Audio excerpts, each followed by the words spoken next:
The kindness of a struggling kid. How a 14-year-old kid with $8 bought lunch for a stranger.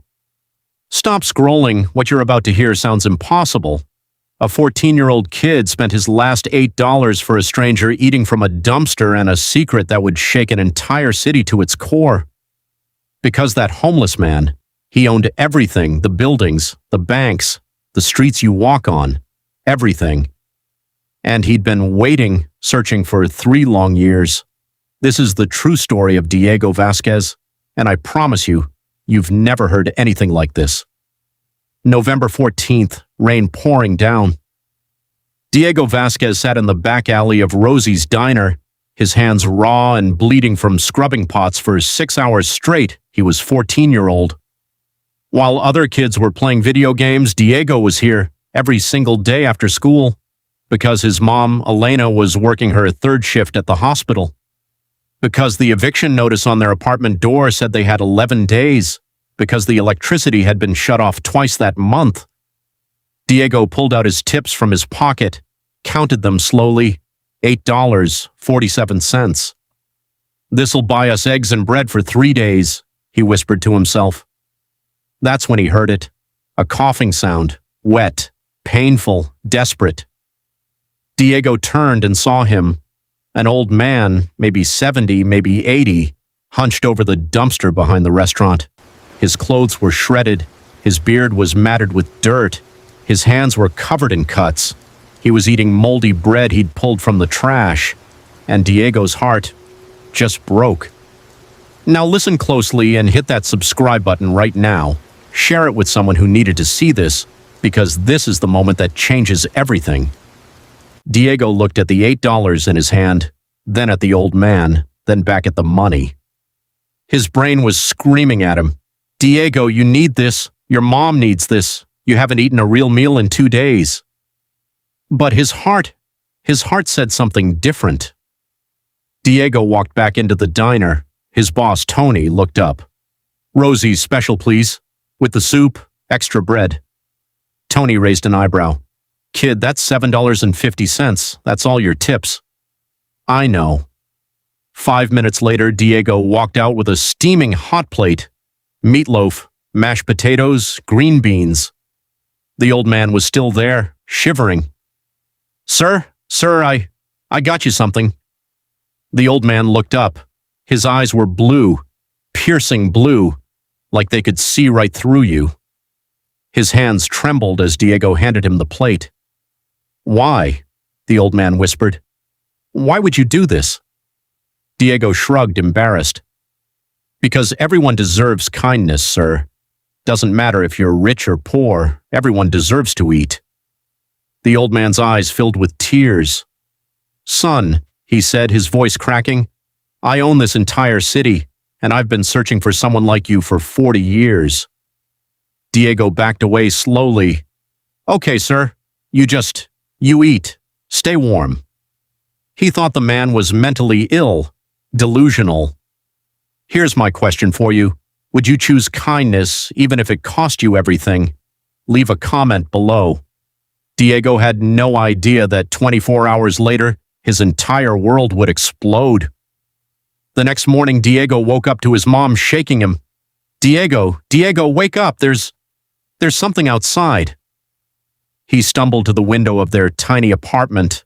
6 black SUVs lined the street, men in expensive suits, satellite news trucks, cameras, lots of people. A knock at the door, not a normal knock, a commanding knock. Elena opened it slowly. A woman in a business suit stood there with a briefcase. "Diego Vasquez?" "Yes?" "You need to come with us, now." They were driven downtown, not to a police station, to the tallest building in the city, the Caldwell Tower. 47 floors of steel and glass. The elevator went to the top, the doors opened, and there he was, the homeless man from the alley. Except now he was wearing a $10,000 suit. His hair was trimmed, his beard was gone. "Hello, Diego. My name is Vincent Caldwell, and I owe you an explanation." Diego's legs almost gave out. Vincent Caldwell, billionaire real estate developer, owner of half the city's properties. His face was on buildings. He was in Forbes magazine. For the last 3 years, Caldwell said slowly, I've been dying, stage 4 cancer. The doctors gave me 6 months. I built an empire, Diego. 40 buildings, 6,000 employees, $3 billion in assets. But I have 3 children who've never worked a day in their lives. They're vultures, waiting for me to die so they can rip apart everything I built. He turned, those piercing blue eyes locked on Diego. So I made a decision. I disguised myself as homeless. I wanted to find someone worthy, someone with real character, someone who would do the right thing even when it cost them everything. Diego's mom grabbed his hand, speechless. 12,000 people walked past me in 3 years, Diego. 12,000. Businessmen, politicians, church people, people who said they cared about the homeless. Only one person stopped, a 14-year-old kid with $8. You. You'd think that's where the story ends, right? Happy ending? Stay with me, because what happened next changed his life forever. Because Caldwell's children, Veronica, Marcus, and Richard, they were not happy. Within 2 days, they filed a lawsuit. They hired the most ruthless lawyers in the state. They wanted Diego investigated. Background checks, family history. This kid is a fraud, Veronica screamed at a press conference. Our father is sick, delusional. He's being manipulated. She offered Elena $500,000 cash to disappear with Diego, to leave the city forever. She looked her dead in the eye and said, My son's integrity is not for sale. But then, Veronica found a police report from 2 years ago, a convenience store theft. The hearing was scheduled. Diego had 72 hours before everything would be decided in court. What Veronica found, it was true. 2 years ago, when Elena was in the hospital after a car accident, when 12-year-old Diego had no food and no money, I walked into Mr. Chen's convenience store and stole a loaf of bread, a jar of peanut butter, and a gallon of milk. $14.67. He got caught. Mr. Chen called the police. Diego was arrested, fingerprinted, and released because he was a minor. It was the worst day of his life. And now, it was about to cost him everything. The courtroom was packed. News cameras weren't allowed inside, but 100 people crammed into every seat. Veronica's lawyer stood up, holding the police report like a weapon. Your Honor, this boy is a criminal. 2 years ago, Diego Vasquez was arrested for theft. He stole from a local business. He has a record. The judge looked at Diego. Is this true? Diego's voice was barely a whisper. Yes, Your Honor. Gasps filled the room. And you want us to believe, Veronica shouted, standing up, that this is the person who should inherit my father's empire? A thief? Diego's head dropped. His mom was crying. It was over.